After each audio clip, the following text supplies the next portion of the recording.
13 வருடங்கள் முதலமைச்சர், 13 வருடங்கள் பிரதமர் அப்படின்னு சாதாரண ஆள் சாமி இல்லை சீனிவாசன். தொடர்ச்சியாக 13வது தடவை செங்கோட்டையிலிருந்து பேசக்கூடிய ஒரே பிரதமர் நரேந்திர மோடி. சிதம்பரம் கோவில கொடியேற்றினான்னுட்டு இது மாதிரியான ஒரு நற்செயலை மற்ற மதத்தினருடைய வழிபாடு தலங்களில் ஏற்ற முடியுமா சொல்லுங்க? லோக்சபால ராகுல் காந்தி கிராஸ் பண்ணி பிரதமரை கட்டினார். அது என்ன டிப்ளமசி? டி.கே. சிவகுமாரோட அரசாங்கம் ராபர்ட் வாட்ரா இருக்கக்கூடிய ரியல் எஸ்டேட்ல இன்வெஸ்ட் பண்ணி அங்க மல்லேஸ்வரம் இடத்துல பெரிய கட்டணம் கட்டுறாங்க. அதெல்லாம் தான் இப்ப ராபர்ட் வாட்ரா பண்றாரு. மத்திய அரசாங்கம் அதெல்லாம் கண்காணிக்கிறது கிடையாது. இப்ப தாவேக்கா ராகுல் காந்தி காலில் ஏன் விழுறது? வந்தே மாதரம் பாடல் பாடப்பட்ட பாடிக்கொண்டிருக்கக்கூடிய திறமையிலேயே சோனியா காந்தி ஸ்டாப் இட் அப்படின்னாங்க. பல தலைவர்கள் மாற்றப்படுவார்கள், பல தலைகள் உருளும் Srinivasan. Kolahalas TV YouTube channel, இது வாய்மையின் எக்காலம்.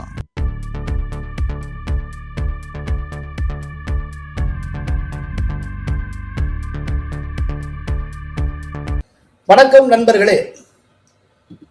நாடு 80வது சுதந்திர தினத்தை நேற்றுதான் கொண்டாடி முடித்திருக்கிறது. இப்போது அடுத்த கட்ட பரபரப்புக்கு நாடு தயாராகி கொண்டிருக்கிறது. இந்த சூழ்நிலையில் நம்முடைய விவாத அரங்கத்தில் காணொளி மூலம் இணைகிறார் பத்திரிகை உலக ஜாம்பவான் டெல்லி ஆர் ராஜகோபாலன். வணக்கம் ராஜகோபாலன். நமஸ்காரம் சார். நமஸ்காரம். வணக்கம் சார். சார், நேற்றைக்கு நீங்க பார்த்திருப்பீங்க, செங்கோட்டையில பிரதமர் மோடி நிகழ்த்திய உரை ரொம்ப ரொம்ப முக்கியமான உரை. ஆக்சுவலா அந்த உரையுடைய முக்கியமான டேக்அவேஸ் என்ன? பிரதமருடைய நேற்றைய உரை நமக்கு உணர்த்துவது என்ன? மிக மிக எமோஷனலாகவும் கடந்த ஒரு மாதமாக பாராளுமன்றத்தை முடக்கிய பின்னணியில் அவருக்கு இருந்த ஒரு எமோஷனல் ஃபீலிங்ஸ், தனக்கு இருக்கக்கூடிய தாபங்களை எல்லாம் பாராளுமன்றத்தில் பேச முடிந்ததை முடியாததை எல்லாம் பொதுமக்கள் முன்னணியில் வைத்தார். 5 நியூக்ளியர் ரியாக்டர் வரப்போறது அடுத்த 5 வருஷத்தையும் சொல்லியிருக்கார் ஸ்ரீனிவாசன். அது மிக மிக முக்கியமாக நான் பார்க்கிறேன். 2047 तक हम 100 गीगावाट न्यूक्लियर पावर का लक्ष्य लेकर के चल रहे हैं. हम 5 नए न्यूक्लियर रिएक्टर शुरू करने का लक्ष्य लेकर के चल रहे हैं. फास्ट ब्रीडर न्यूक्लियर टेक्नोलॉजी में महारत हासिल करके एक अहम पड़ाव पार किया. அதை தவிர முக்கியமாக சமுத்திரத்தில் ஆயில் எக்ஸ்ப்ளோரேஷன் வேண்டாம் வேண்டாம் என்று யூபிஏ அரசாங்கமும் சோனியா காந்தி தலைமையில் இருக்கக்கூடிய நேஷனல் அட்வைசரி கவுன்சிலும் ஆலோசனை கூறியதாம். யாருமே உள்ள போகக்கூடாதுன்னு. ஆனா நோ கோ ஏரியாஸ் அங்கெல்லாம் இருந்தது. இவர் சொல்லியிருக்காரு, நான் கோ அஹெட் ஏரியாவை பண்ணியிருக்கேன், சமுத்திரத்திலேருந்து பெட்ரோல் எடுக்கலாம், சமுத்திரத்துக்கெல்லாம் நிறைய மந்தன் அப்படின்னா ஆலோசனை செய்ய வேண்டும், பரிசீலனை செய்ய வேண்டும். இந்தியாவில் இருக்கக்கூடிய 4 பக்கத்தில் இருக்கக்கூடிய ஒரு சமுத்திரத்தை நம் எப்படி ஆயில் எக்ஸ்ப்ளோரேஷன் प्लस टूरिज्म இதெல்லாம் நம்ம செய்ய வேண்டும். नो गो एरिया घोषित करके रखा. हमने ही समंदर के अंदर जाकर के एक्सप्लोरेशन न करने का निर्णय कर लिया था. जो कभी नो गो एरिया हुआ करते थे, हमने उसको गो अहेड एरिया के रूप में खुला कर दिया है. और अब हम समुद्र के भीतर ஜென்ஸி की ஒரு அப்பீல் கொடுத்திருக்கார் சார். நாங்க அடுத்து வரக்கூடிய ஒரு வருடத்தில் 1 கோடி இளைஞர்களுக்கு ஆர்டிபிஷியல் इंटेलिजेंस பற்றி நான் ஏஐ சொல்லி தரப்போகிறேன் என்று. आने वाले 1 वर्ष में 1 करोड़ युवाओं को एआई स्किल के लिए ट्रेनिंग देने का हम काम करेंगे, ताकि हमारा देश का नौजवान एआई की दुनिया में भी नेतृत्व करने का सामर्थ्य. பல பாஜக மாநிலங்கள் டிபார்ட்மெண்ட் ஆஃப் ஆர்டிபிஷியல் இன்டெலிஜென்ஸ் என்று கூட வைத்திருக்கிறார்கள், தமிழகம் விஜய் சர்க்கார் உள்பட. ஸோ அவர்களெல்லாம் ஒருங்கிணைத்து செய்ய வேண்டும் என்று. 3வதாக காமன்வெல்த் கேம்ஸ் 2036 நடக்க இருக்கிறது. இந்தியாவில் இருக்கக்கூடிய 5 வயதிலிருந்து 15 வரை மாணவர்களை நாங்கள் இப்பொழுதிருந்தே பயிற்சி செய்ய ஆரம்பிக்க போகிறோம் என்ற ஒரு நூதன செய்தியை சொல்லியிருக்கிறார். हम टैलेंट हंट का एक अभियान भी चलाना चाहते हैं। हमें अगर 2036 के लिए खिलाड़ी चाहिए तो आज जो 5 साल 10 साल 15 साल की उम्र के नौजवान हैं, बेटे हैं, उनके तरफ ध्यान देना होगा, उन बेटियों पर ध्यान देना होगा। और इसलिए 5 से 15 उम्र के बच्चों में खेल प्रतिभा ढूंढने के लिए गांव गांव, शहर शहर, स्कूल स्कूल एक टैलेंट हंट का अभियान चलाया जाएगा।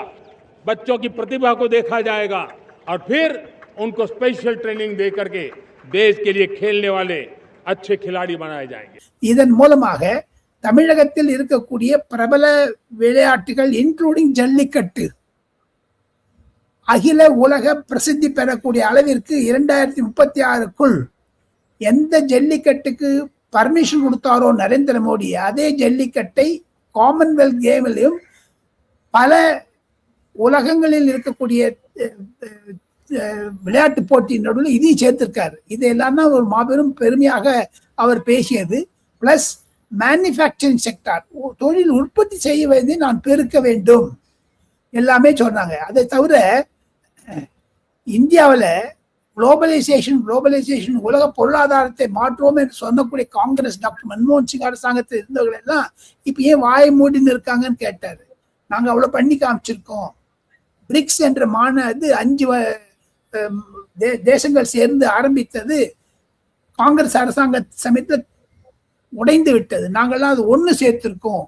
பிளஸ் கொரோனா சமயத்திலும் ஈரானுடைய போர் நடக்கும் பொழுதும் எப்படி இந்தியா சமாளித்தது என்றெல்லாம் சொல்லி இருக்கிறார். இதிலிருந்து ஒன்று தெரிகிறது, இதெல்லாம் வளர்ச்சி திட்டங்களாக பேசினார். அரசியல் ரீதியாக பேசும் பொழுது குச் லோக் அப்படின்னா சிலர்கள், சில மனிதர்கள் என்று அர்த்தம் ஹிந்தியில் இருந்து தமிழுக்கு. மாவோயிஸ்டுடைய சிந்தனை உள்ளவர்கள்லாம் அர்பன் நக்சல் இருந்து மனசிலே ஒரு நக்சல் ஆகி விட்டார்கள் என்ற ஒரு வர்ணனை சொன்னார். मेरे प्यारे देशवासियों,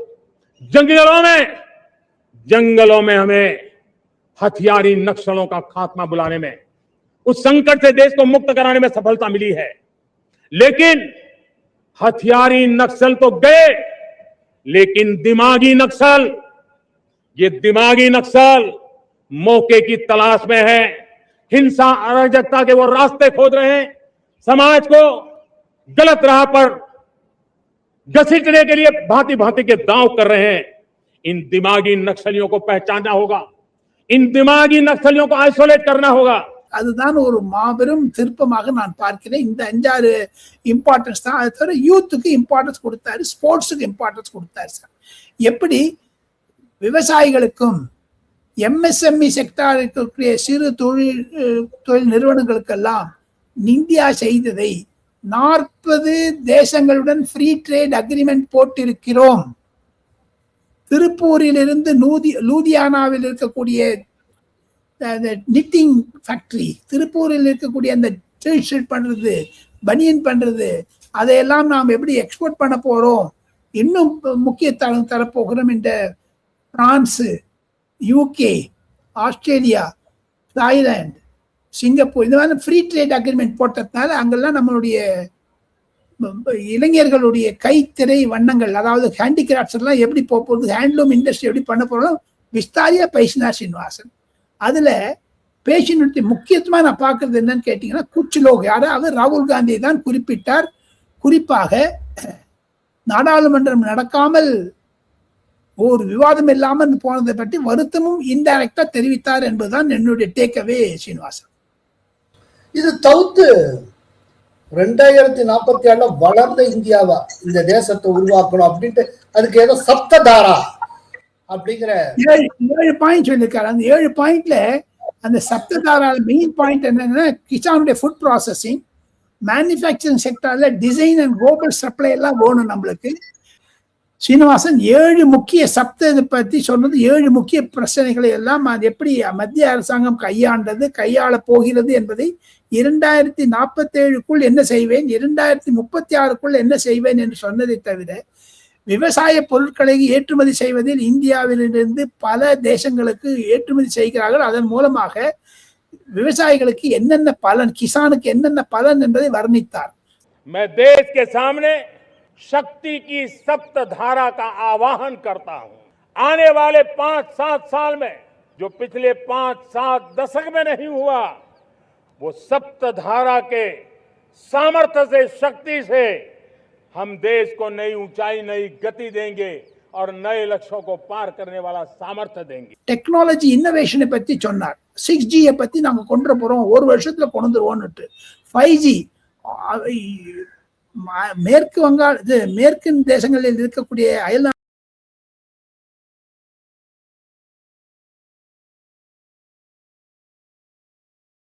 भारत को नेक्स्ट जनरेशन कम्युनिकेशन टेक्नोलॉजी में लीड करना है.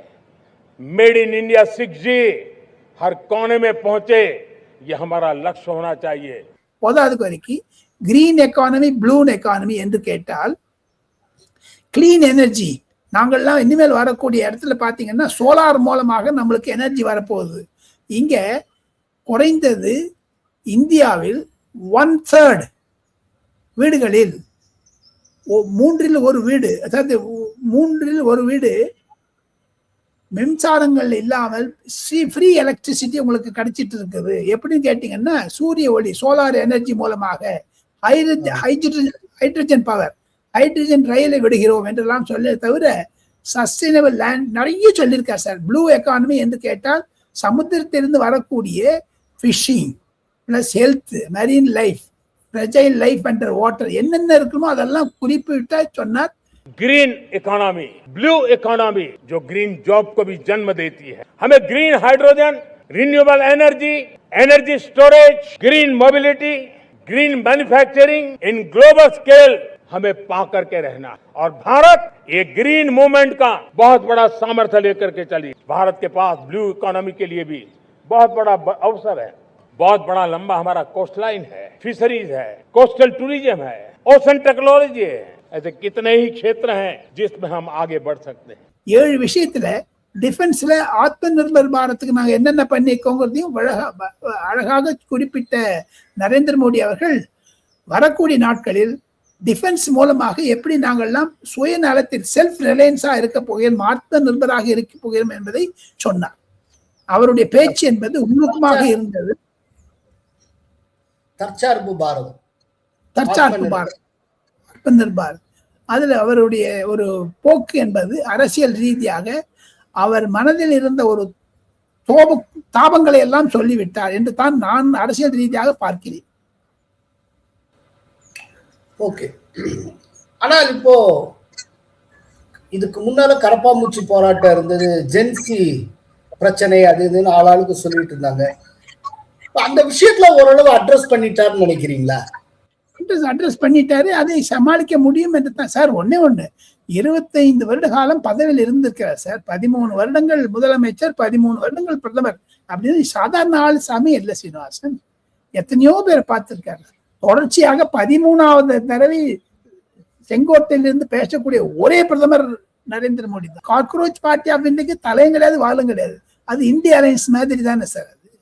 அதனால அதை சமாளிச்சுட்டார். ஜென்சியை பத்தி நிறைய அட்ராக்ட் பண்ணிருக்கார்.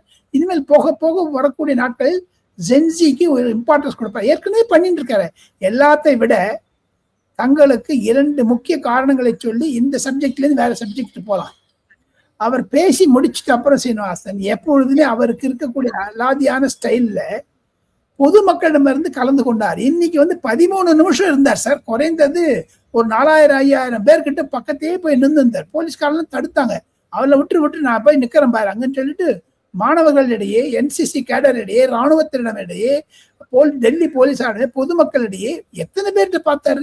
அதிலிருந்து நான் கண்டுகொள்கிறேன் 2014 இருந்த ஒரு மகிமை இன்னமும் தொடர்கிறது என்று. இரண்டாவதாக டெல்லியில் நான் கேள்விப்படுவது, மத்திய உள்துறை அமைச்சர் பாராட்டியிருக்கிறார் தமிழகத்தில் இருக்கக்கூடிய சிதம்பரம் நடராஜர் கோவில். அவர்கள் கும்பாபிஷேகம் பண்ணும்போது எப்படி கோவில் கொடியை உயர்த்துகிறார்களோ அது மாதிரி தேசிய கொடியை ஏற்றி வைத்ததில் மத்திய அரசு தமிழ்நாட்டில் இருக்கக்கூடிய கொடிக்கு ஒரு பாராட்டு தெரிவித்தது என்று. இதெல்லாம் தான் ஒரு salient features of this thing Srinivasan. கோவில்ல சிதம்பரம் கோவில்ல கொடியேற்றினான்னுட்டு இது மாதிரியான ஒரு நற்செயலை மற்ற மதத்தினருடைய வழிபாடு தலங்களில் ஏற்ற முடியுமா சொல்லுங்க? கிறிஸ்துவர் கோவிலிலோ, சர்ச்சிலோ அல்லது மசூதியிலோ ஏற்றுவார்களா? இது ஒரு பிரச்சனையாகத்தான் வரும். we will wait and watch. ஏன்னா இந்தியா மாறிக்கொண்டு வருகிறது சீனிவாசன். ஓகே சார், இதுக்கு மத்தியில இப்போ இந்த ஜென்சி எல்லாம் பத்தி பேசுறோம். ஜார்க்கண்ட்ல எந்த நிலையில இருக்கு? ஜார்க்கண்டுடைய நிலைமை பார்த்தால் அங்கு காங்கிரஸ் சிபு சோரனுடைய மகன் ஹேமந்த் சோரனுக்கு சப்போர்ட் பண்ணிருந்து எப்படி விஜய்க்கு தமிழ்நாட்டை சப்போர்ட் பண்றோமோ அந்த மாதிரி காங்கிரஸ். அதனால ராகுல் காந்திக்கு பேச முடியாமல் இருக்கிறது. அங்கு இருக்கக்கூடிய காங்கிரஸ் தலைவர்களே பலர் அந்த லீக்கேஜ்ல மாட்டிக்கொண்டிருக்காங்க. பணம் வாங்கியதாக குற்றச்சாட்டுகள் இருக்கின்றன. சிபு சோரனுடைய மகன் ஹேமந்த் சோரன் அவர்களே ஒரு திக்கட்டான ஒரு நிலைமையில் இருக்கிறார். காரணம், போராட்டம் செய்யக்கூடிய மாணவர்கள் சிபு சோரன் படத்தை ஒன்றித்தான் வைத்திருக்கிறார்கள். அரசியல்வாதிகளை வராதே என்று சொல்லிவிட்டார்கள், கிட்ட வராதிங்கன்னு. ராகுல் காந்தி போகாமல் இருப்பதும் காரணம் அந்த சோனம் வாஞ்சுக்கிட்டு போன்ல பேசுறாங்களே தவிர கிட்ட வராதுன்னு சொல்லிட்டாங்க. அங்க இருக்கக்கூடிய அரசியல் தனி அரசியல் சீனிவாசன், அங்க இருக்கக்கூடிய அரசியல் தனி அரசியல். காரணம், அதில் கம்யூனிஸ்ட்கள் இல்லை. இது ஆர்கானிக் ப்ரொடெஸ்ட். சிபு சோரன் படத்தை மட்டும் ஏன் சார் வச்சிருக்காங்க? அங்க இருக்கக்கூடிய தெய்வம் அவர். காமராஜரை போன்று மற்றும் பல தேசிய தலைகளை போன்று சிபு சோரன் என்பவர் தமிழகத்தில் எப்படி காமராஜர் இலவச அறிக்கை கொடுத்து காமராஜரின் புகழ் இன்னும் புகழுடன் இருக்கிறதோ அதே மாதிரி சிபு சோரன் அங்க கிராமத்தில் இருக்கக்கூடிய அந்த கிராமத்துல அவங்க எல்லாம் பெரிய லீடர் சார். குருஜின்னு கூப்பிடுவாங்க சார் அவரை. நான் அன்னைக்கு நிறைய பார்த்துருக்கேன் ராஜ்யசபால வரும்பொழுது. அந்த குருஜி வந்தாருன்னா சாதாரணமா இருப்பார் சார். ஷர்ட்லாம் இஸ்திரி பண்ண ஷர்ட்டே போட்டுக்க மாட்டேன், கிழிஞ்சு தானே இருக்கலாம், அது மாதிரிலாம் இருக்கும். அப்புறம் அவ்வளோ பெரிய சிம்பிள் பர்சன். அதை தவிர அங்க இருக்கக்கூடிய கரிய முண்டா என்று சொல்லக்கூடிய பெரிய சுதந்திர போராட்ட வீரர்களுடைய பரம்பரையில் வந்த அந்த அந்த ஜாதியில் அந்த போராட்டத்தில் கலந்து கொண்ட முன்னோர்கள் அந்த குடும்பத்தில் வந்தவர் சிபு சோரன். ஹேமந்த் சோரன் புகழ் கொண்டு இருக்கிறார் ஜார்க்கண்டில். அதனால ஏன் ரொம்ப பண்ணலன்னா, இது சோசியல் மீடியால பெருசா பண்ணல. பாகிஸ்தானுடைய ஹெல்ப் இல்லை அதுல. போலாத வரைக்கும் இந்த கர்பாம்பூச்சி காங்கிரஸ்லாம் கிட்ட வராதுன்னு சொல்லிட்டாங்க. அதுதான் அங்க இருக்கக்கூடிய மாணவர்கள். தேவேந்திர மகந்தோ என்பவர் ரியலி ஒரு student leader, nothing to do with politics. நடந்து கொண்டிருக்கிறது. அதை சொல்லிட்டாங்க. அவரை மருத்துவமனையில் அனுமதி விட்டார். அவருக்கு 28 நாள் போராட்டம் செய்தார். உடல்நிலை 20-25 கிலோ குறைஞ்சிடுச்சு. அவருக்கு சாப்பிட முடியல, ரொம்ப பேச முடியாது போயிடுச்சு. குறைந்தது 400-500 மாணவர்கள் அங்கு போராட்டம் செய்து கொண்டிருக்கிறார்கள். 400-500 பேரும் உண்ணாவிரதம் இருந்தார்கள். போதாத வரைக்கும் அங்க ஒரு 4-5 குரூப் வந்துடுச்சு சீனிவாசன். அந்த குரூப் பாலிடிக்ஸ் கவர்மெண்ட் ஸ்பிளிட் பண்ண பார்த்தாங்க, நடக்கல. சிபு சோரன் அரசாங்கம் ஹேமந்த் சோரன் அரசாங்கம் கண்டிப்பாக ராஜினாமா செய்ய வேண்டிய அளவிற்கு சென்று விட்டது. இது ராகுல் காந்திக்கு ஒரு பின்னடைவு, மூக்கொடைப்பு கூட. ஜென்சிக்கு அந்த ஜந்தர் மந்தருக்கு போகக்கூடிய ராகுல் காந்தி, தர்மேந்திர பிரதானை ராஜினாமா செய்ய என்று சொல்லக்கூடிய ராகுல் காந்தி அவர்களை பிரம்பால் அடித்தார்கள், ஆணியால் அடித்தார்கள், டெல்லியில் அமித்ஷா கூறி என்று சொன்னாரு. ஹேமந்த் சோரன் சொல்லிதான் அந்த 400 மாணவர்களை அடிச்சாங்களா? அவனுக்கும் கண்ணீர் புகை வீசப்பட்டதே. ராகுல் காந்தியுடைய ஒரு கருத்து எங்க போச்சப்போ? ஆக மொத்தம் இரட்டை நிலைப்பாடு. ராகுல் காந்தி வாய் அடைச்சது. அதனால்தான் கவர்மெண்ட் ஆஃப் இந்தியாவுக்கு, மோடி கவர்மெண்ட்டுக்கு ஒரு நல்ல பிளஸ் பாயிண்ட் கிடைச்சிருச்சு. பாராளுமன்றத்தை முடக்குவதற்கு காரணம் ராகுல் காந்தியினுடைய முகத்திரை கிழித்திருப்பார்கள் பாஜகவினர். அரசாங்கம் நாடாளுமன்றத்தை நடத்தி இருந்தார். அதனால பயந்து ஸ்டால் பண்றாங்க. இதுக்கு மத்தியில கடந்த வியாழக்கிழமை காங்கிரசுடைய நேஷனல் கான்ஃபரன்ஸ் டெல்லியில் நடந்தது. அங்க மேடையில ஷீலா தீக்ஷித்துடைய மகன் சந்தீப் தீக்ஷித் நின்று கொண்டு இருக்கிறார். இந்த பக்கம் ராகுல் காந்தி நிற்கிறார். ராகுல் காந்தி மோடியை தரக்குறைவாக விமர்சிக்கிறார். அப்போ ஒரு இடத்துல அவர் சொல்றாரு, வெளிநாட்டு தலைவர்களை கட்டி அணைக்கிறதோட மோடியினுடைய வெளியுறவு கொள்கை முடிந்து விடுகிறது அப்படின்னு சொல்லிட்டு வேக வேகமா போய் அங்க நின்று கொண்டிருந்த சந்தீப் தீக்ஷித்தை அப்படி கட்டி அணைக்கிறார். கட்டி அணைச்சு முடிச்சதும் உடனே சந்தீப் தீக்ஷித் ராகுல்கிட்ட கேட்கிறார், ஜார்ஜியா மெலானியா மாரியா அப்படின்னு. உடனே ராகுல் காந்தி சொல்லுகிறார், நான் இன்னும் அந்த அளவுக்கு வரல அப்படின்னு. कि फॉरेन पॉलिसी इज दिस फिर रहा था। फॉरेन पॉलिसी, एक चीज पूछ सकता हूँ? हाँ, मिलनी समझ के तो नहीं पकड़ा था? என்ன சார் இவ்வளவு கீழ்த்தரமா, இவ்வளவு அநாகரிகமா ஒரு நேஷனல் லீடருங்க ஸ்டேச்சர்ல இருக்கிற ஒருத்தர் எப்படி இவ்வளவு தரக்குறைவாக நடந்து கொள்வது? இதுக்காக ராகுல் காந்தி வெட்கப்படவும் இல்லை. இது என்ன விதமான ஆக்சுவலா இந்த விதமான அரசியல், ஒரே ஒரு விஷயம், இந்த விதமான அரசியல் அவருக்கு ரொம்ப ஒரு பெனிஃபிஷியலா இருக்கும்னு நினைக்கிறாரு. என்ன கணக்கு சார்? கணக்கு என்ன என்று கேட்டால், நாடாளுமன்றத்தில் பேச திராணி கிடையாது ராகுல் காந்தி. நாடாளுமன்றத்தில் பேசுவது என்றால் அவருக்கு வளர்றார தவிர தன்னுடைய சிஸ்டர் பிரியங்கா காந்தியும் மணிஷ் திவாரியும் கௌரவ் ககோயும் ஏன் கேசி வேணுகோபால் உள்பட பலர் அழகாக பேசுகிறார்கள், சசி தரூர் உள்பட. இவருக்கு அந்த பேச்சு திறன் கிடையாது. தான் ஏதாவது பேசினா அந்த பக்த் கண்ணு தெரியாதவங்களுடைய பக்தர்கள் ஸ்டூடெண்ட் பேச ஆரம்பிச்சுட்டு எதையோ ஒன்று சொல்றாரு. ஆக் லக் ஜாயகா, ஃபயர் வந்துடும். ஆக்னா ஃபயர்னு அர்த்தம் ஹிந்தியில, பூகம்பம் வரும், அப்படிலாம் பேசுறாரு. அவருக்கு ஒரு நிதானம் இல்லை, எதிர் வினையைத்தான் பார்க்க நெகட்டிவிட்டி இருக்கிறது அவருக்கு. தவிர அந்த ரச்சனாத்த காங்கிரஸ் என்று பெயர், அந்த காங்கிரஸுடைய பிரிவுக்கு பெயர். அந்த ஒரு காங்கிரஸ்ல ஒரு பிரிவு இருக்கிறது. அங்க ஒரு 700 பேர் இருந்தாங்க. மௌலங்கர் ஆடிட்டோரியம் என்ற இடத்தில் அந்த கூட்டம் நடந்தது. அதில் பேசும்பொழுது அயலுறவு கொள்கையில் ராகுல் காந்தியினுடைய வர்ணனை என்ன என்று கேட்டால், அனைத்து தலைவர்களையும் கட்டி கொள்கிறார். தவறு, கட்டி கொள்ளக்கூடாது, அது அரசியல் அல்ல, அயலுறவுத்துறை இந்தியாவில் செத்து போயிடுச்சுன்னு சொல்லிட்டு அவரே மைக்கு பிடிச்சுன்னுட்டு சந்தீப் இதராஜவும் கேட்டு இப்படி தரத்தன் ஓடி கட்டி பிடிச்சுக்கிறார். அது தரக்குறையான செயல், மிக மிக மோசமான செயல். இவர் நான் ஹக் பண்றேன், அவரை போய் ஹக்கிங் டிப்ளமசின்னா கட்டி பிடிப்பது ஒரு இது செய்யற மாதிரி, அரசியல் செய்யற மாதிரி செய்யக்கூடாதுன்னு சொன்னாரு. சந்தீப் தீட்சித் சொன்னப்புறம் கேட்கிறாரு, என்ன மெல்லுன்னு நினைச்சியானோன்னையும். ஆக மொத்தம் அதிலிருந்து என்னென்ன பொருள்கள் வரிக்கிறது? இவருக்கு தங்கை இல்லையா, அக்கா இல்லையா, அம்மா இல்லையா? சோனியா காந்தி அதுவும் இத்தாலியிலிருந்து பிறந்தவர். ஒரு இத்தாலி தேசத்தையே எடுக்க வேண்டும் என்றால் பலர் பல காரணங்கள் சொல்லுகிறார்கள் அதற்கு. அதன் மூலமாக ராகுல் காந்தியுடைய மதிப்பு குறைந்து விட்டதாகத்தான் தெரிகிறது இப்பொழுது என்னுடைய கருத்து. இதே ராகுல் காந்தி 4-5 வருடத்துக்கு முன்னதாக லோக்சபால ராகுல் காந்தி கிராஸ் பண்ணி பிரதமரை கட்டினார். அது என்ன டிப்ளமசி? இவருடைய பாட்டியா, அதான் பிஜேபியில உடனே ட்வீட் போட்டாங்களே, பெடரல் காஸ்ட்ரோ கிட்ட இந்திரா காந்தி போய் கட்டினாங்க. அப்படியே மன்மோகன் சிங் ஒபாமாவை அப்படியே கட்டிண்டாரு, இவரை கட்டிண்டாங்க எல்லாரையும், ஜார்ஜ் புஷ். அதெல்லாம் இந்த ஹக்கிங் டிப்ளமசி சார். ஒன்னே ஒண்ணு, ஒவ்வொருத்தருடைய இப்ப உங்களை பாத்தீங்கன்னா நமஸ்காரம், ராகுல் காந்திய மோடிய கட்டி இருக்காரு.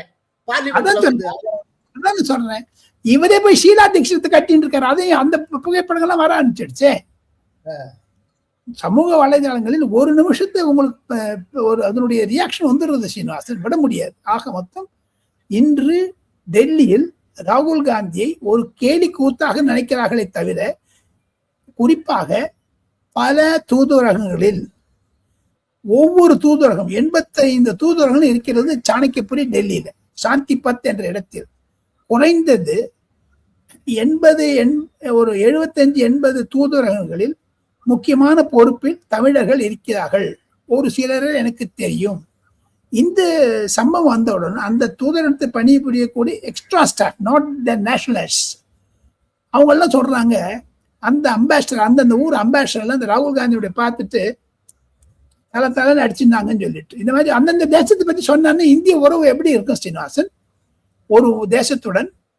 ஆனா இதே ராகுல் காந்தி கை கோக்குறாரோ, ஹக் பண்றாரோ, கட்டி பிடிக்கிறாரோ இல்லையோ, இதே ராஜீவ் காந்தி அங்க சைனால போய் 2008 போய் 18 வருடங்களுக்கு முன்னதாக சைனீஸுடன் சேர்ந்து கையெழுத்து போட்டாரு.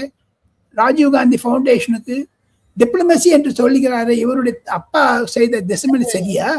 இலங்கைக்கு 3 லட்சம்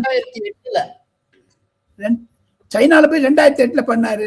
2009 ராகுல் காந்தி பண்ணார். 2009 இதே காங்கிரஸ் அரசாங்கம் டிப்ளமசி தப்புன்னு சொன்னா தமிழர்களை சுட்டுக் கொண்டார்களே இலங்கையில் ஈழத்தமிழர்களை, அது என்ன டிப்ளமசி? ஐபிஏ கேஸ் அனுப்பிச்சது நல்ல டிப்ளமசியா? இது பற்றி ஏன் திமுகவோ தாவேக்காவோ வாய் திறக்காத இருக்காங்க, இன்க்ளூடிங் அதிமுக? டிப்ளமசின்னா அப்படியா சார்? ஒரு டிப்ளமசி என்பது தொடர்ச்சியாக வரக்கூடியது. காங்கிரஸ் இருந்தாலும் சரி, பாஜக இருந்தாலும் சரி, கம்யூனிஸ்ட் இருந்தால் அது ஒரு தொடர் கதையாகத்தான் இருக்கும். ஒருவர் மாற்ற முடியாது அந்த டிப்ளமசியை. அதுதான் வாஜ்பாய் சொன்னார், அழகாக சொன்னார். நான் பக்கத்து வீட்டுக்காரன்னு மாற்ற முடியாது, மீது எல்லாத்தையும் மாற்ற முடியாது, பாகிஸ்தானை குறிப்பிட்டு சொன்னார். அதே மாதிரி டிப்ளமசி பத்தி ராகுல் காந்திக்கு ஒரு அண்டர்ஸ்டாண்டிங் யாரோ சொல்லிட்டுதாங்க அவர் பேசுறாரு தவிர, எனக்கு ஒரு மன வருத்தம் என்ன என்று கேட்டால், 20 வருடங்களாக நாடாளுமன்றத்தில் இருக்கிறார், ஒரு தடவை கூட நல்லா பேசுறது கிடையாது, அடிக்கடி போயிடுறாரு. போதாத குறைக்கு இந்த தொகுப்பு வெளிவரும் நாளை மறுநாளுக்குள்ள சிபிஐ ராகுல் காந்தியினுடைய டிஸ்ப்ரப்போர்ஷனேட் கேஸை பத்தி சுப்ரீம் கோர்ட்ல ஒரு கேஸ் வந்துடுச்சு. இவரே போய் தடை கேட்டிருக்காரு அலகாபாத் போட்டதுக்கு. அந்த கேஸ் வந்ததுன்னா என்ன ஆகும் போகுது, அப்ப டிப்ளமசி என்ன ஆகும் பார்க்கலாம். சார், ராகுல் காந்தி பேர ஆல்ரெடி நேஷனல் ஹெரால்டு கேஸ் இப்ப இருக்கு. எந்த கேஸுமே ஸ்பீடாவே நடக்க மாட்டேங்குது. என்ன அவ்வளவுதான், எல்லாருமே சொல்றாங்க. ஒவ்வொரு கேஸும் ஒவ்வொரு மாநிலத்தில் ஒவ்வொரு மாதிரி இருக்கிறது. இதே ரவிசங்கர் பிரசாத் தமாத் ஸ்ரீன்னு, தமாத்னா மாப்பிள்ளை, ஸ்ரீ மாப்பிள்ளை என்று ராபர்ட் வாட்ரா பத்தி ஒரு 40 பக்கம் உள்ள படம் புத்தகம் போட்டார்கள் 2013. இது வரைக்கும் ஒரு கேஸ் போடவே இல்லையே. இன்னமும் நான் சிலதான் சொல்லக்கூடாது சீனிவாசன், கர்நாடகாவில் இருக்கக்கூடிய அரசாங்கம், DK சிவகுமாருடைய அரசாங்கம் ராபர்ட் வாட்ரா இருக்கக்கூடிய ரியல் எஸ்டேட்ல இன்வெஸ்ட் பண்ணி அங்க மல்லேஸ்வரம் இடத்துல பெரிய கட்டணம் கட்டுறாங்க. அதெல்லாம் தான் இப்ப ராபர்ட் வாட்ரா பண்றாரு. மத்திய அரசாங்கம் அதெல்லாம் கண்காணிக்கிறது கிடையாது, ஏன் விட்டுறாங்க? ஏன் அப்படி சொல்ல போனீங்கன்னா, ஒவ்வொரு மாநிலத்துக்கும் ஒவ்வொரு மாதிரியான ஒரு அணுகுமுறை இருக்கிறது. அதை பத்தி நான் பேசி வேணா சீனிவாசன் விடுங்க சார். இப்போ ஒரு வழியா 80வது சுதந்திர தின கொண்டாட்டம், இந்த பரபரப்பு எல்லாமே முடிஞ்சிருக்கு. எப்போ கேபினெட் எக்ஸ்பான்ஷன், எப்போ பிஜேபியில நிதின் நவீனுடைய புதிய டீம் அப்பாயிண்ட் ஆகுது, இந்த ரெண்டு எப்ப சார் நடக்க போகுது? கூடிய விரைவில் நடக்கும் சார். உண்மையை சொல்ல போனால் இருட்டடிப்பு செய்யாமல் கோலால நேயர்களுக்கு ஒரு சங்கதி, பாரதிய ஜனதா கட்சியில் ஒரு குழப்பம் இருந்தது, நாடாளுமன்றம் சரியாக நடக்கவில்லையே என்று. அதில் மிக மிக கவலையுடன் இருந்த பாஜக தலைமை நாடாளுமன்றம் முடிந்து 80வது வருட சுதந்திர தின விழாவை முடித்துக் கொண்டு இப்பொழுது பாஜகவினர் குஷியாக இருக்கிறார்கள். தலைவர் என்றால் ஊழியர்களையும் மந்திரிகளையும் மற்றும் சகாக்களையும் அரவணைத்து கொண்டு போவதுதான் மந்திரி. உதாரணத்துக்கு சொல்ல வேண்டும் என்றால், என்னிடம் இந்த காரணத்தை கூறிய ஒரு முதல் பொறுப்பாளர், பாஜக பொறுப்பாளர் சொன்ன உதாரணத்தை தங்களுக்கு சொல்ல ஆசைப்படுகிறேன் தங்கள் நேயர்களுக்கு. அந்த ஸ்ரீஹரிகோட்டாவில் அந்த PSL விழுந்தது, பிரைம் மினிஸ்டர் லான்ச் பண்ணார். உடனே நம்ம சிவனிடம் சென்று கட்டிக்கொண்டு, தயவு செய்து கவலைப்படாதீர்கள், தங்களுக்கு ஒரு உறுதுணையாக மத்திய அரசு இருக்கும், கவலையப்படாத, அழுதார். எவர் எழுதார், இவருங்க அழுதார். அந்த மாதிரியான ஒரு தலைமை என்பது நரேந்திர மோடியிடம் இருக்கிறது. பாராளுமன்றம் நடக்கவில்லை என்றாலும் அதனால் தொய்வு அடையவில்லை நரேந்திர மோடி. லிஸ்ட் எல்லாம் ரெடியா இருக்குங்க சீனிவாசன். 1ஆம் தேதி ஆகஸ்ட் மாசத்திலிருந்து 5ஆம் தேதிக்குள்ளதாக இரண்டுமே நடந்துவிடும். முதலில் பாஜகவினுடைய பட்டியல் வெளியிடும், நிதின் நவீனுடைய டீம் வரும், அடுத்ததாக மந்திரி சபை விஸ்தரிப்பு கண்டிப்பாக வரும், பல தலைவர்கள் மாற்றப்படுவார்கள், பல தலைகள் உருளும். சீனிவாசன், புதிதாக கொண்டு வர நரேந்திர மோடி ஒரு ஆசைப்படுகிறார். 2027 உத்தரப்பிரதேசம், 2029 நாடாளுமன்றத்தை 4வது முறையாக பிடிக்க வேண்டும் என்று ஒரு சபதத்தை ஏற்றுக்கொண்டிருக்கக்கூடிய அமித்ஷா, நரேந்திர மோடி, நிதின் நவீன், JP நட்டா போன்றவர்கள் கண்டிப்பாக உறுதுணையாக இருப்பார்கள். அதற்கு RSS உறுதுணையாக இருக்கும். சார், இப்போ யூபி எலெக்ஷன் எடுத்தாப்புல வரப்போகுது. ஸோ அந்த யூபிஎல்லாம் மைண்ட்ல வச்சு கேபினெட் எக்ஸ்பான்ஷன் இருக்குமா? யூபிஐ மைண்ட்ல வச்சு பிஜேபியுடைய புதிய டீம் இருக்குமா, எப்படி சார்? புதிய டீம் பிஜேபி வந்து யூபி சென்ட்ரிக்கா இருக்கும். நேற்று முதல் நாள், அதாவது 13ஆம் தேதி அன்று யூபியினுடைய முதலமைச்சர் 3 மணி நேரம் பிரதமரிடம் சந்தித்து பேசி இருக்கிறார்கள். அதிலிருந்து ஒரு ஒரு ஒரு வர்ணனை என்ன என்று கேட்டால், உத்தரப்பிரதேசத்தில் பிஜேபி ரொம்ப கான்பிடென்டா இருக்காங்க. இந்த ராமர் மந்திர் கோவில் திருட்டு மற்றும் சமாஜ்வாதி பார்ட்டி செய்த ஒரு திசை திருப்பு முயற்சிகள் எல்லாம் ஃபெயில் ஆகிவிடும் என்று யோகி ஆதித்யநாத் மிக மிக கான்பிடென்டா இருக்காரு. தன்னுடைய இதுல உறுதியாக இருக்கிறார். 3வது முறையாக தான் முதலமைச்சராக வருவோம் என்று அவருக்கு பிடிப்பு இருக்கிறது. இதன் நடுவே சீனிவாசன், RSS தலைவர் மோகன் பாகவத் அவர்கள் அகில உலக சுற்றுப்பயணம் செய்ய இருக்கிறார். 100வது ஆண்டு RSS ஒரு முடிவு பெறும் தருவாயில் இருக்கிறது. இந்த விஜயதசமி அன்று அவர் ஒரு மாபெரும் சொற்பொழிவு வைத்திருக்கிறார் RSS ஹெட் குவார்டர்ஸ் நாக்பூரில் இருந்து. அதற்கு முன்னதாக 18 தேசங்களுக்கு செல்ல இருக்கிறார். இதில் 3 தேசங்கள், அமெரிக்கா, கனடா அண்ட் UK, 3த்துக்கும் செல்ல இருக்கிறார். கனடால நிறைய பேர் எதிர்ப்பு இருக்கிறது. காலிஸ்தான் போன்றவர்களாம் வரக்கூடாது என்று சொல்லுகிறார்கள். போதாத குறைக்கு அமெரிக்காவிலும் வரக்கூடாது என்று சொல்லுகிறார்கள். அதையெல்லாம் எதிர்த்து கொண்டுதான் அவர் செல்ல இருக்கிறார். இது RSS ஒரு 100ஆண்டு விழாவாக இருக்கிறதுனால் அவர் அந்த முயற்சியை ஏற்கொண்டு செய்திருக்கிறார். சார், இப்போ உங்க ஃபேவரட் ஏரியா செய்தித்துளி. செய்தித்துளி 1.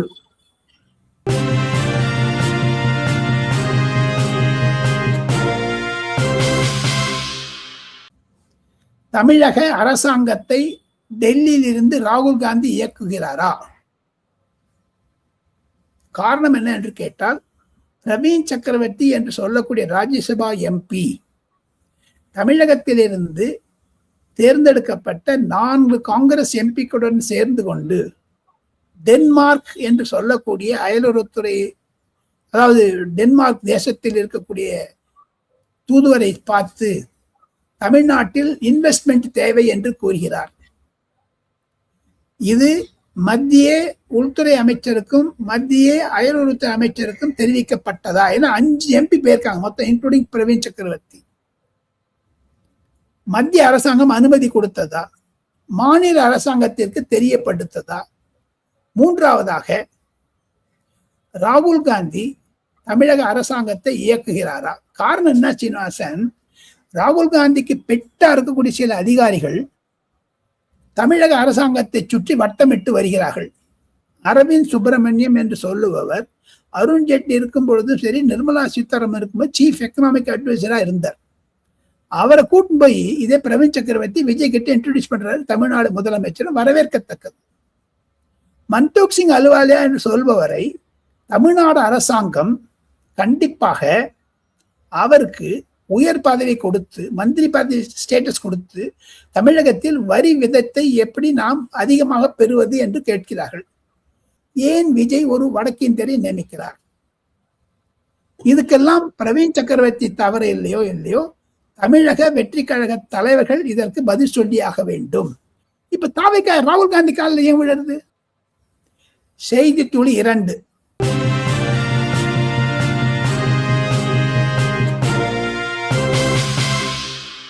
யோகேந்திர யாதவ் தங்களுக்கு தெரியுமா? அவர் முதலில் ஒரு பத்திரிகையாளராக இருந்தார். ஹரியானாவை சேர்ந்தவர். பத்திரிகையாளராக இருந்து எலெக்ஷனுடைய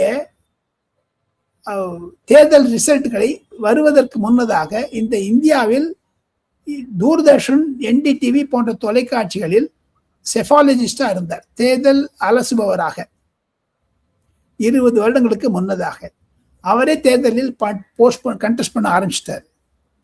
அவர் எக்ஸ்ட்ரீம் லெஃப்ட். அவரைத்தான் பிரதமர் சொல்லுகிறார் நக்சல்வாதி, மாவோயிஸ்ட் என்று. அவர் ஹரியானாவினுடைய முதலமைச்சராக இருக்க வேண்டும் என்று அங்க ஒரு கட்சி நடத்தினார். அவர் ஹரியானா முதலமைச்சராகுவோம் என்று கோஷமிட்டார். ஒரு 20 வருஷத்துக்கு முன்னாடி தோத்து போயிட்டார். 400 வாக்கு கூட கிடைக்கல. அந்த யோகேந்திர யாதவ் இப்பொழுது ராகுல் காந்திக்கு ஆலோசகராக இருக்கிறார். இதுதான் ஒரு மாபெரும் திருப்பமாக இருக்கிறது டெல்லியில். ராகுல் காந்தி யோகேந்திர யாதவ் சொன்னார், सड़क में नहीं चलेगा, संसद में नहीं चलेगा, सड़क में அதாவது ஹிந்தியில என்ன சொன்னான்னு கேட்டீங்கன்னா, இனி நாடாளுமன்றம் நடக்காது, தெருவில் தான் நாடாளுமன்றம் நடக்க வேண்டும் என்று சொன்னதுனால தான் अब इस देश में डेमोक्रेसी का फ्यूचर संसद से तय नहीं होगा, सड़क से तय होगा, इलेक्शन से तय नहीं होगा, रेजिस्टेंस से तय होगा. யோகேந்திர ஆதவனுடைய ஆலோசனையின் பெயரில் தான் ராகுல் காந்தி ஜூலை மாதம் 21 நீட் சமாச்சாரத்தில் பிரதமர் வீட்டுக்கு முன்னாடி தர்ணா செய்தார். இது ஒரு அர்பன் நக்சலுடைய பிரதிபலிப்பு. செய்தி துளி 3.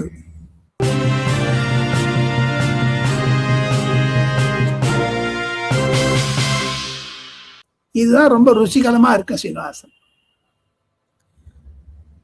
வந்தே மாதரம் 6 நிமிடம் பாட வேண்டும்.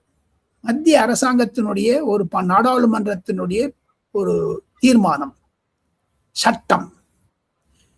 அதில் 3 நிமிடம் பாடிக்கொண்டிருந்தார்கள். 150வது வருடம் வந்தே மாதரம் எழுதிய பிறகு பங்கிம் சந்திர சாட்டர்ஜி எழுதியனுடைய வடிவு 6 நிமிடங்கள் பாட வேண்டும் என்று. 15 ஆகஸ்ட் மாதம் இந்திரா பவன் என்று சொல்லக்கூடிய புது ஆல் இந்தியா காங்கிரஸ் கமிட்டி அலுவலகத்தில் சோனியா காந்தி, மல்லிகார்ஜுன் கர்கே, ராகுல் காந்தி, அஜய் மாக்கன் போன்றவர்கள்லாம் வரிசையா நின்றுட்டு இருக்காங்க. கார்த்தால ஒரு 8:30 மணிக்கு அந்த ஃபங்க்ஷன் ஆரம்பிக்குது. அங்க கொடியேற்ற விழா. இந்த யாருமே காங்கிரஸ்காரங்க செங்கோட்டைக்கு போகவில்லை. ஆனால் தங்களுடைய அலுவலகத்தில் கொடி ஏற்றினார்கள். கொடி ஏற்றுவதற்கு முன்னதாக வந்தே மாதரம் பாடல் பாடப்பட்டது.